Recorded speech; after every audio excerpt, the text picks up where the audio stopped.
औज़ुबिल्लाहि मिनश्शैतानिर्रजीम बिस्मिल्लाहिर्रहमानिर्रहीम। नाज़रीन सलाम अलैकुम। तफसीर नूर के इस प्रोग्राम में आपका एक बार फिर से खैर मक़दम है। नाज़रीन, हम सूरह रात की तफसीर को सुन रहे थे। अब तक हमने 30 आयत की मुकम्मल तफसीर को जान लिया है और आज हम जिस आयत की तफसीर को जानेंगे उसमें जानेंगे कि तालीम का किन लोगों पर असर नहीं होता है। आएँ तिलावत और तर्जुमे को सुनते हैं। किताब अंज़लनाहु इलैका मुबारकुन लियद्दब्बरू आयातिही बिस्मिल्लाहिर रहमानिर रहीम। वलौ अन्न क़ुरआनन सुय्यरत बिहिल जिबालु औ क़ुत्तिअत बिहिल अर्दु औ कुल्लिम बिहिल मौता बल लिल्लाहिल अम्रु जमीआ अफलम ययअसिल्लज़ीन आमनू अल्लौ यशाअुल्लाहु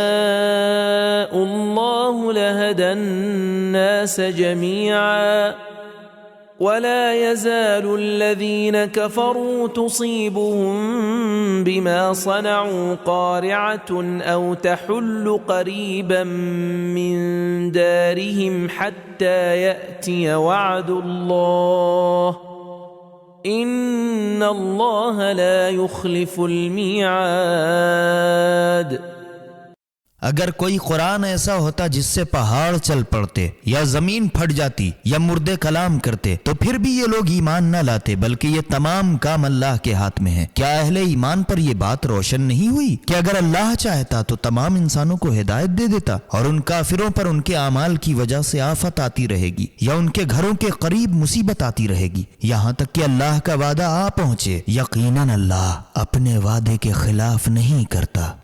आयत के मफ़हूम से वाज़ेह होता है कि हठ धर्म इंसान पर तालीम और तदबीर का कोई असर नहीं होता, जबकि हठ धर्मी कुफ़ार की खुसूसियत है और वो इसके बुरे नताइज का मुसलसल सामना करते रहेंगे। आए देखते हैं कि इस आयत में नुकात कौन कौन से पाए जाते हैं।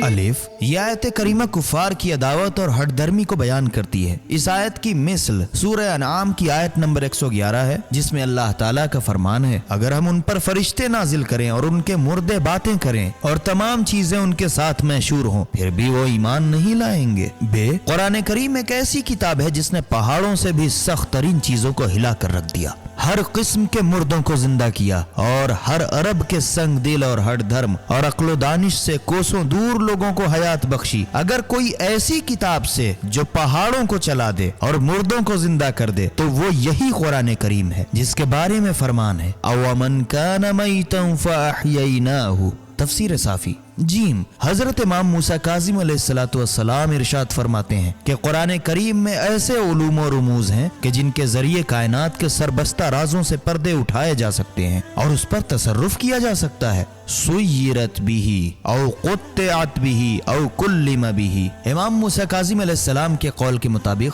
कुरान मजीद गोया इल्म व हिकमत का अजीम खजाना है और हम ये भी जानते हैं कि जदीद इल्म में गैर मुस्लिमों ने कुरान मजीद से बहुत मदद ली है। ये थे इस आयत के नुकात। अब देखते हैं कि इस आयत में कौन कौन से पैगामात पाए जाते हैं।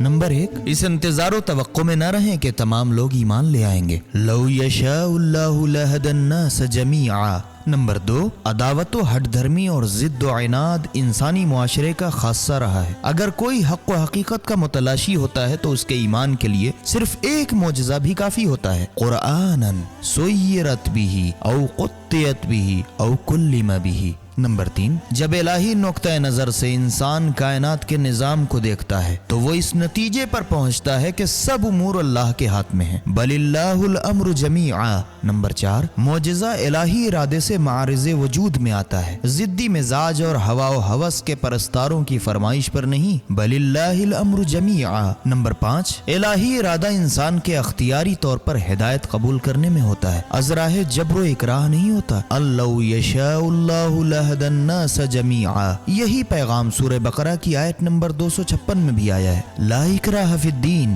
دین میں کوئی جبر نہیں۔ نمبر 6، کافروں کو اس بات کے انتظار میں رہنا چاہیے کہ یا تو ان کے اپنے ملک پر خدائی قہر و غضب نازل ہوگا یا ان کی سرحدوں پر۔ ولا يزال الذين كفروا تصيبهم بما صنعوا قارعة۔ نمبر 7، الہی قہر و غضب کا تعلق صرف جہان آخرت سے نہیں ہے، تصيبهم بما صنعوا قارعة۔ نمبر 8، ہر مقام پر واض و نصیحت اور استدلال و دلیل ہی کام نہیں آتی، کبھی کبھی قہر و غضب بھی لازم ہو جاتا ہے، تصيبهم بما صنعوا قارعة۔ نمبر 9، مصائب و آلام کا نزول خود ہمارا اپنا کردار و عمل ہے، بما صنعوا قارعة۔ نمبر 10، یہ خدائی نظام رشد و ہدایت ہے، کبھی تو وہ ہمیں براہ راست متنبہ کرتا ہے اور کبھی بالواسطہ طور پر دوسروں پر عذاب نازل کر کے یا علاوہ ازیں ہمارے اطراف و اکناف میں مصائب نازل کر کے ہمیں درس عبرت دیتا ہے۔ او تحل قریبا من دارہم۔ نمبر 11، دوسروں پر عذاب کے نزول سے ہمیں درس عبرت لینا چاہیے، او تحل قریبا من دارہم۔ نمبر 12، ہمیں کبھی بھی وعدہ و وعید الہی میں شک نہیں کرنا چاہیے، لا یخلف المیعاد۔ یہ تھی آیت نمبر 31 کی تفسیر۔ اب آیت نمبر 32 کی تفسیر کو جاننے کے لیے آئیں اس کی تلاوت اور ترجمے کو سنتے ہیں۔ بسم اللہ الرحمن الرحیم وَلَقَدِ اسْتُهْزِئَ بِرُسُلٍ مِّن قَبْلِكَ فَأَمْلَيْتُ لِلَّذِينَ كَفَرُوا ثُمَّ أَخَذْتُهُمْ فَكَيْفَ كَانَ عِقَابِ۔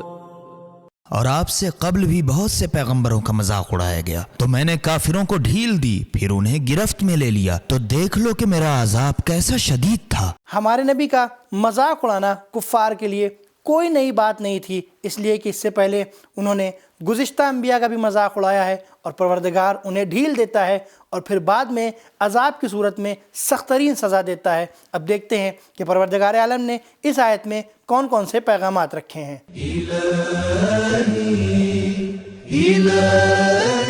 نمبر 1، انبیاء کی روحانی تاریخ کا مطالعہ مشکلات و مصائب کا مقابلہ کرنے کے لیے صبر و بردباری کا درس دیتا ہے۔ وَلَقَدِ اسْتُهْزِئَ بِرُسُلٍ مِّن قَبْلِكَ۔ نمبر 2، جو فرد الہی فرستادگان کا مذاق اڑاتا ہے وہ کافر ہے۔ فَأَمْلَيْتُ لِلَّذِينَ كَفَرُوا۔ نمبر 3، مہلت دینا خداوند متعال کا حتمی اور ازلی طریقہ رہا ہے۔ فَأَمْلَيْتُ، اس مہلت سے مومن توبہ اور عمل صالح کی ادائیگی کا فائدہ اٹھا لیتا ہے اور کافر اپنی گناہوں کی زندگی پر مصر رہتا ہے۔ نمبر 4، الہی مہلت سے ہمیں بے پرواہ نہیں ہو جانا چاہیے کیونکہ اس کا قہر و غضب اچانک نازل ہوتا ہے۔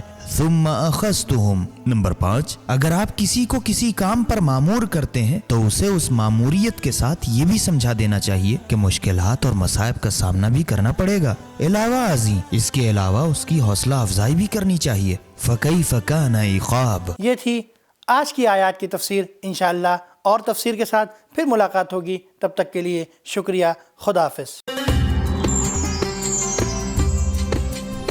سبیل قرآن، ہدایت کا راستہ۔